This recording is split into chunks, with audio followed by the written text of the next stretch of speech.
L'autonomia è una partita irrinunciabile per noi, però anche la volontà di dire che sull'autonomia noi non indietreggiamo di un millimetro. Molti mi chiedono, ma avete rinunciato a qualche delega? Noi chiediamo le 23 materie. L'autonomia non esce dall'agenda del Veneto, resta tra i primi punti anche per il 2022. Il lavoro non si ferma, nemmeno il dialogo con il governo. Stiamo trattando in maniera seria con il ministro Gelmini.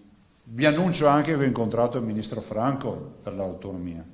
Si va nella direzione di una legge quadro. Voi sapete che nel collegato alla finanziaria c'è già il titolo. A gennaio potrebbe arrivare in Parlamento la legge quadro se si troverà l'accordo, spiega Zaia, che chiarisce come il Veneto abbia chiesto chiarezza sulla norma finanziaria. Noi abbiamo chiesto che la virtuosità venga premiata mantenendo inalterata la percentuale fissata e inventandoci poi una quota di compartecipazione di quel 10 in più da dare magari come quota di solidarietà con una tassa destinata alle regioni meno fortunate e più in difficoltà. Autonomia però rimasta fuori dai temi toccati dal premier Draghi nella conferenza stampa di fine anno. È mancata la parte dell'autonomia, è mancata la parte dell'autonomia perché ancora non entra nelle corde della Presidenza del Consiglio, però è nelle corde dei cittadini. Rischia di essere un'occasione mancata per il governo, la riflessione del presidente del Veneto. Questo governo ha un'opportunità,